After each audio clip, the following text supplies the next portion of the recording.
So the government just released the 2023 fiscal budget, which is also known as the Green Book, which is also known as Biden's proposed tax plan.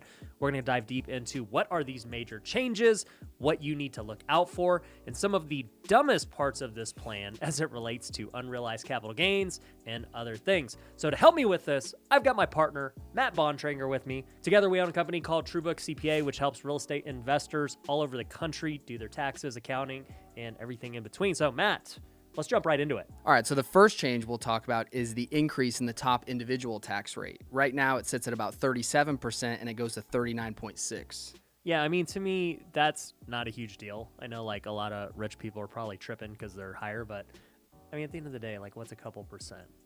Exactly. And what most people forget is that the U.S. tax system, it's a sliding scale. So what most people think is once you hit that 37% bracket, all of your income is taxed at 37%, which is not the case. Only the portion above that threshold is. So yeah, so for somebody who, like, even if you're a super high income earner, but let's say you're married and you make $500,000 a year, you know, you're not paying 39.6% on that. You know, you might only be paying 30%.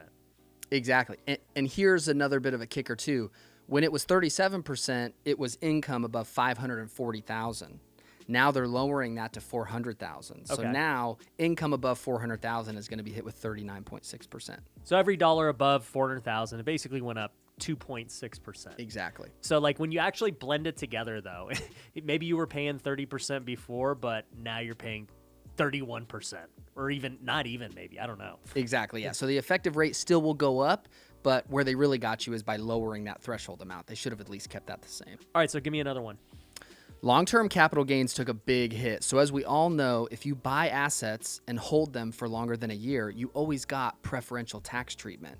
So sometimes if your income was under about $400,000, you only got hit with 15% tax. So whether that's stocks or you buy some real estate, whatever it is, you could sell it and not have to pay anywhere near that 37 or 39%. Now though, long-term capital gains are going to be close to 40%, that same one, 39.6. That is a huge difference. And now investors are going to have to be really weary on where they're placing their investments because long-term capital gains aren't so preferable over ordinary income. Well, like as a real estate investor, I know there are a lot of people who are against flipping because you've got short-term capital gains, which is just your ordinary income rate, aka for me, this 39.6%. But historically, if I would just hold a property for a year and then I go sell the same property, I'd be paying what? What's the long-term capital gains rate for a guy like me? 20%. Okay, so 20%, that's half the rate. But if you're telling me by holding it for a year, I have no benefit, like what's the point? I mean, most likely, this is my opinion, most real estate investors will rather just hold real estate and hope for a change. They're going to hope for the next election and they'll sell their properties then. Because right now, you have no incentive to sell it, especially if you think properties are going up in value, if you've got a great interest rate on your loan right now. It's, in my opinion, going to cause an even bigger supply crunch by doing this. Oh, for sure. And so another kicker on top of that, there's something called net investment income tax, which is a little 3.8% tax on certain investments. And so that can get tacked on to long-term capital gains. So now you're at about 43% on long-term capital gains rates if you're in the higher income threshold. And just so you go from 20 to 43. And just to be clear, this stuff hasn't passed yet, right? No, this is all a proposal. Yep. Mm-hmm. I would be shocked if that got passed. That'd be insane. But what we see happen, though, historically is when we get to the end of this and we talk about the big change is they throw in, it's like throwing mud at the wall and seeing what sticks. Mm-hmm. So even if the majority of some of this sticks, it's still going to be a big downfall for some of the big investors. Yeah, maybe it ends up being not 40%, but 30% or something. Exactly, which is still a lot. Yeah. It's not a big enough thing that would make me be like, oh, I should hold this long term. Mm-hmm. Yeah, exactly. No, I hope that one doesn't pass. What's another one you got? So right now, everybody has a lifetime gift exclusion of about $12 million, meaning that you could essentially give away, you could walk down the street and hand somebody $200,000. Yes, it's over that $14,000 threshold that you hear of what you can give people, but that $14,000 threshold is just simply when you have to file something with the IRS. So if you gave somebody $200,000, there's still no tax due there from anybody because it falls under your lifetime exclusion of about $12 million, meaning you can give away about $12 million worth of assets or cash and not pay any tax on it.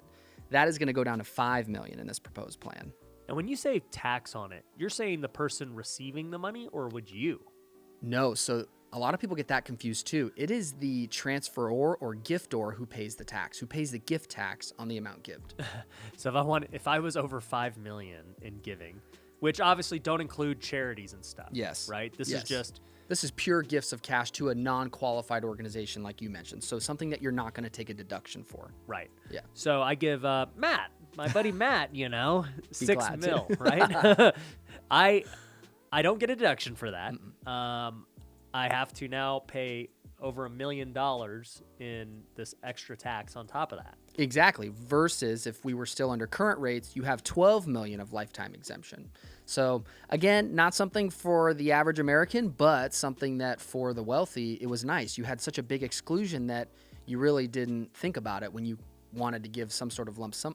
What if you want to give money to your kids? It's the same thing. So yes, it could fall under those rules, but then you start to get into trust and things like that. Yeah, to I where- was just about to say, I could Yeah. just open up an LLC or a trust for my kid and make them put the money in it. beneficiaries and things like that. Yeah. Yeah. So is this gift thing really that big of a deal? I would say no again to the If you're- general public, but yes. Well, no, to the general public, it's not a big deal anyway. But even to the rich, if you're giving away $12 million just to Oprah, people, yeah. You'll figure out a way to not pay tax on that. Very true. There are Yeah. so many ways to do it. Very true. It was just a drastic change because now you're taking something, you're cutting it in more than half. You're taking it from 12 to 5. So just Yeah. another big change. For sure. Give me another one. Next one is the corporate tax rate. So for those of you that don't know now, a C Corp is a flat tax of 21%. So what you might hear people say is, oh, go out, start a C Corp because now if you make $100,000, you're only going to pay $21,000 in tax. But what people forget and why most people don't use them who know about them is that's where that term double taxation comes from. So if you run a C corporation and you take a dividend, you also have to pay tax at the corporate level and then at the level that you receive the money. So now that it's going from 21 to 28, that's a pretty substantial increase when you consider who is operating at the C Corp level, these Fortune 500 companies. Well, yeah, too, when we talked about the 37% going to 39, as a percentage, it's only going up a couple of percent. But 7% of 21, that's 33% that it's going up. That's a lot. Oh, exactly. And when you extrapolate that, take a company that's making $500 million and tack on another 7%. So it's pretty substantial for those operating as C Corps. And quick tip, for those of you who are starting a business, it is most likely that a C Corp is not going to make sense unless you're maybe trying to raise capital, take on shareholders, and maybe exit with a public sale. Other than that, just stick with an LLC. Well, my opinion is most of these C Corps, obviously you got to be making a lot of money, millions and millions of dollars. And then you're technically not going to take dividends because then it just doesn't make sense. Why would you do it, right? So what these rich people do who have these big corporations is they just get stock, right? They get paid in stock because it's not taxed. And then they borrow against their stock. And that's how they kind of make their money to live. If you've ever wondered how these guys are not taking a salary. You see these CEOs, they're taking $1 salary and they're just getting a ton of shares. And you're like, how's this guy survive? Well, it's because they just borrow against their shares and pay no tax. They borrow against the equity exactly in the companies that they have. And I'll tell you, for me, that's something that I've been thinking a lot about as I build my companies out. How do I make them valuable where, one of these banks would value them and say, oh, this company is worth $100 million plus.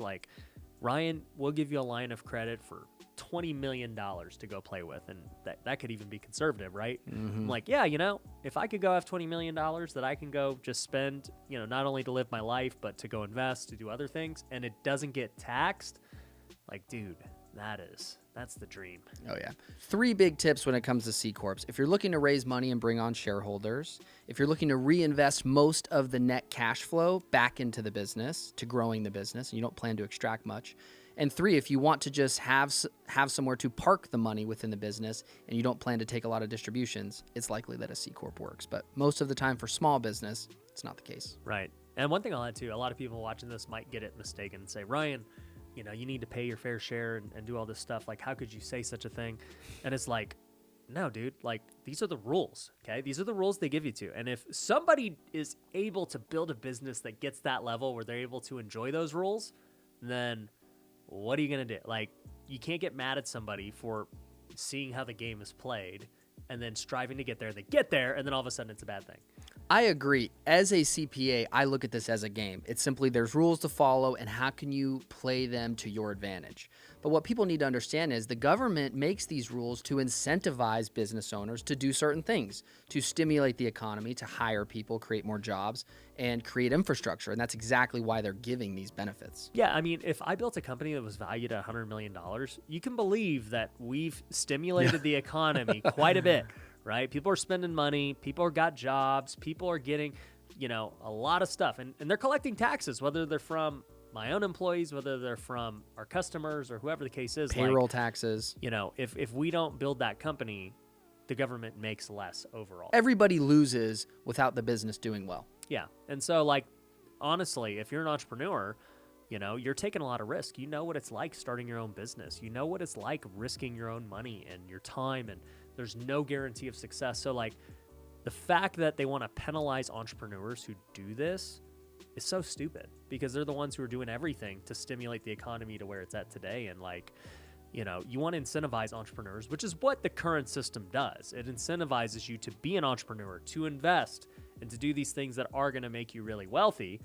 And then people get mad when other people do those things they're incentivized to do. Yeah. It's almost like they want them to lose both ways. Spend their money on stimulating the economy and growth and pay a ton in tax. So, yeah. It doesn't work that way. Yeah. It just, people won't be entrepreneurs. Yeah. There would be no incentive to go out and do it. Yeah. It's like, dude, why would I do this? There's so much risk already being an entrepreneur. Why would I also do it if all the rules are against me as well? Yes. Right now, it's the risk of losing my money, but making a ton. But if the risks are losing my money and having to pay all my money in tax, I don't see the benefit there. So yeah. All right. Tell me about this next one. This one has to do with real estate. I hear the 1031 might be changing. The 1031 for our real estate clients out there, our real estate investors and viewers, is this is a big one. So right now with a 1031 exchange, there's no cap as to the amount of gain you can defer. What do I mean by that? If I buy a property at $500,000 and a year later I sell it for $1 million, I would have to pay tax on $500,000. Or I can choose to take the $500,000, never touch it, and defer it and put it into another property. And that way, the IRS recognizes that as a 1031 exchange if I follow the correct rules, and I pay no tax and I let my money ride, essentially. Yep. And so I said, there's no cap on that. I can do that with a $5 million gain, a $10 million gain, whatever.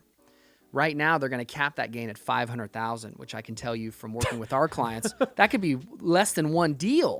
Oh, it's definitely less than one Yeah, deal. so You're not especially for people, 1031ing yes, if you didn't make a big profit. yes, you have people doing them at a small scale, but right again, clients that we're working with and people that we see, this is typically to defer millions of dollars of gain.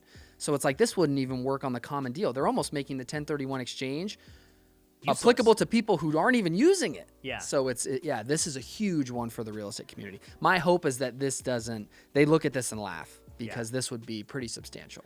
Yeah, and let me just say, the reason the government allows a 1031 right now is what we just talked about earlier with entrepreneurs. They want to incentivize the right behavior that stimulates the economy. So if I were to go sell my house or my apartment and, just kind of take the cash and do nothing with it, that is bad. The government does not want cash doing nothing. The government wants cash being spent, being invested, being used to, buy things, whatever it is. So with the 1031, the thought is, okay, you're going to sell your building, but what next? We want you to invest and buy another one, because if you buy another building that's actually bigger and better than what you currently have, you've already proven to be successful with the small one. Let's get you up to a bigger one, and the reward is you don't have to pay tax. We'll defer it. And the government's reward is that you're going to have a better building. It's going to have more jobs, more places for people to rent. It's going to stimulate the economy. You're probably going to revitalize it a little bit, get it nicer.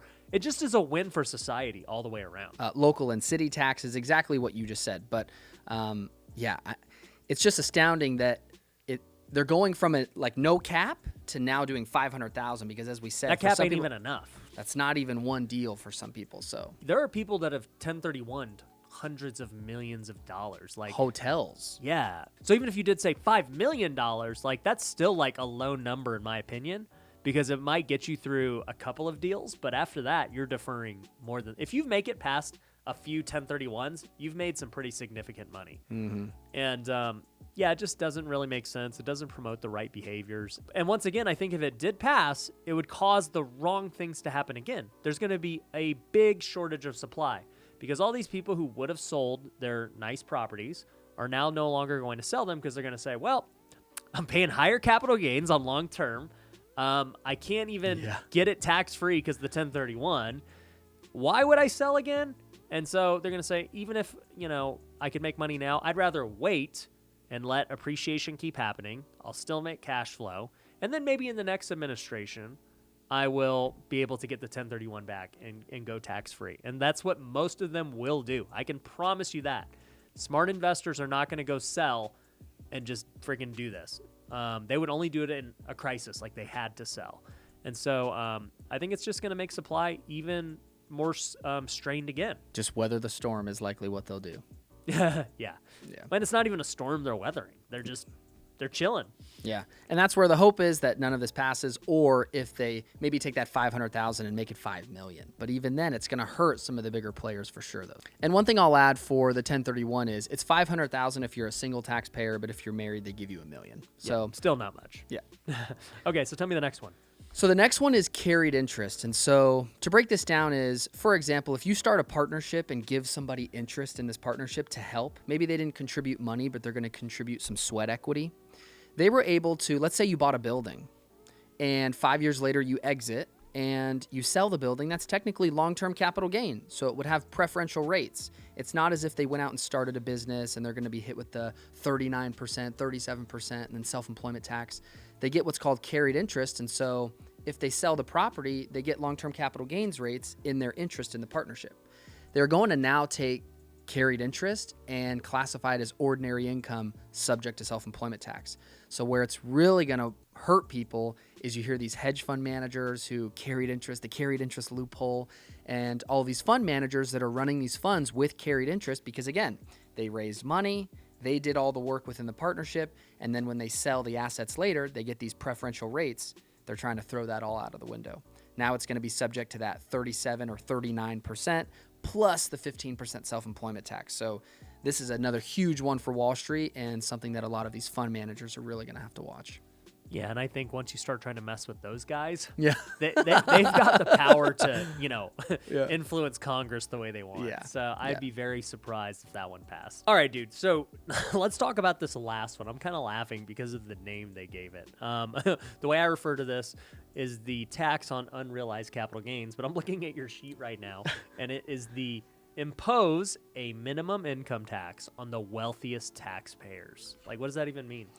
So Biden has always stated that they're trying to get the billionaires to pay their fair share. And so while some of the business people that know what's going on agree that they're taking advantage of the tax code as they should, some people feel that they need to pay their fair share. So they're trying to impose a 20% minimum tax. And what I would originally think as a CPA is, okay, on my income, I'm going to owe 20%. But then there's a kicker. If you don't end up paying 20% on your income, they include your unrealized capital gains. And so what that means is if I bought something for $100 and for some reason now it's worth $100,000, they're going to include that appreciation that I've earned for owning that asset in my income. When I haven't sold it, I've shown no intent to sell it, but they are now possibly taxing me on that. And so what I'll also need to mention is this is ideally for taxpayers with wealth in excess of 100 million. So is this going to affect many people? No, but the elite are not going to be happy about it. And I would say this is just unprecedented. How do you tax somebody when there's no taxable event? I've never sold it. So I have so many questions about this. The first is when are they even going to look at the asset's value? Like, is it going to be at the end of the year? And then, what do you do? Like, you have Bitcoin, right? Bitcoin is so volatile. You're just picking the day out of the year that, you're going to define Bitcoin's value that day. And, your real estate, you're going to go get an appraisal on every piece of real estate you own. And what about the business? How do you value the business? If all these guys are deriving their wealth from owning businesses, who's to say what it's worth? Like, I just don't even get how you would come to that number. So the first piece of that is annually, if you meet the threshold of wealth over 100 million, they're going to make you report the values of these asset classes annually. So right there, there's going to be a filing requirement with the IRS of you telling them, hey, here's what I own and here's the value as of the end of the year. So within your assets that you own, there are assets that are considered tradable and we'll say non-tradable. If I own stock within a company that's publicly issued, that's tradable. I can see on an open market what it's valued at. But like you said, if I own artwork or if I own other assets, My private company. exactly, then those are non-tradable assets. So there's an exemption to this that even if your wealth is above 100 million, you can be considered illiquid. And that is if your tradable assets with no fair market value that's presented to the public, is less than 20% of your total wealth. Okay. So even some of these billionaires with wealth greater than 100 million, they'll fly under the radar. But for the Elons and the Bezos and stuff like that, it's really going to hit these guys hard. Yeah. So with the private guys who don't have tradable assets, do they not have to pay this? So for somebody in the private sector, technically you're not required, if it's a non-tradable asset, to get a fair market value evaluation every year. Like, hey, what's my business worth this year to see if I'm worth more than 100 million? But they do mention that if you've had recent financial statements issued, which most of these bigger private guys do, you would fall under that, hey, when I have to report my assets, I have to put the value of the business. Right. So that's where technically they would get you, because any private multi-millionaire, billionaire Right. that has these businesses is keeping financial statements. Right. So that's where they're going to say, well, hey, why didn't you report this? You know, your net wealth is truly 200 million, not 70. But like, what do these guys do who have that? Because, okay, let's just take me, for example, right? You know, we actually were on a call with somebody else, one of our lawyers, actually. He asked me, Ryan, what's your net worth? Yeah. And I was like, well, I don't know. Like, it depends what you value the businesses at, right? And we were talking, we were like, yeah, I mean, it could depend. Like, we don't know. It's what somebody's willing to pay for these things. But let's just say, you know, next year, like, one of my businesses skyrockets in value, and mainly off speculation. Like, let's just say it's, you know, my Tykes NFT project and everything we're about to do in Web3. It's not making me money right now, but people are valuing it high, right? Like, let's just say that happens. If they try to go tax me for $20 million, where am I getting it? Like, what do I do? Exactly. And so that's where it's one of these things that it's really going to hurt high-level investors and people who are stimulating growth in these smaller startup companies, because, again, back to what we discussed earlier, what's the incentive to invest if this is only now going to hurt me tax-wise? And so it's almost going to cause people to have to liquidate to pay this tax. Yeah, I would have to go sell like a portion of my company, and I'd have to go find a buyer willing to do it. You'd have to find a buyer, and you'd either have to sell equity in the business or take on debt to pay your tax to continue the business that you're going to continue to get taxed on. So, yeah, it's a vicious circle of events. Yeah, like, let's just say I did take a loan out against $20 million against, I don't know, my entire company, right? Like, now I got this $20 million loan. That'd be nuts. Now you have to pay debt on the loan and interest on the loan, and just to cover your tax bill. Now the ease is that they're giving you 9 years to pay this. But okay, so I pay $2 million a year. But then what happens in year 2? You're reassessed on your 100, 200, 300 million, and you have a new bill. And so, and so what I will mention is, if you do have to, let's say you fall within this and you pay this large lump sum in tax, it is considered a prepayment towards the tax that you'll have to pay when you do sell the asset. So private guy, $200 million business, pays $40 million in this tax. Later on, if he does sell that business and his tax bill came out to be $100 million, that 40 is going to credit against his final bill. But what happens when your business goes bankrupt or it's valued less? Do you get a refund? You can potentially get refunds, but they have a lot of clauses, and they have a lot of, well, once this is covered, this is covered, this is covered, this is covered, and this is covered, you can get your money back. So stupid. Yeah. Okay, but this is for only people over 100 million net worth. Over 100 million is when you start to be considered for this, and then it's not a phase out, it's a phase in, and you're completely phased in at 200 million, where there's no ifs, ands, or buts. You're in it at over 200 million in wealth. So like 100 million, they're kind of like looking at you like, dude, you might be ready for this. Exactly. You might owe some still, but yeah, once you're over 200 million, yeah, financial statements, annual reporting, all of that. You know, after hearing all of these proposed changes, you know, there are some I don't mind, like the 39%, like whatever, dude, you know. But then there are ones like this and the 1031 where I'm like, these are so stupid. Like, why would you do these? Long-term capital gains going from 20 long-term to capital 40. gains, like, yeah. That's insane. And that's where some of these things that investors have been using and relying on for a long time, they're going to have to get really creative. So again, that's why I love this CPA business and the tax business. It's never going away. Yeah. Biden just keeps us all employed. Well, guys, if you want to figure out how to get around and legally do these things that we're talking about and also be aware of all these changes, definitely check us out at TrueBooks. You can go to TrueBooksCPA.com. You can book a free call with our team. We've got hundreds of investors all over the country who we service. And yeah, we're always looking at these things and preparing so that we can save as much money as possible. So go check it out. And thanks for watching this video. We'll see you later. Peace.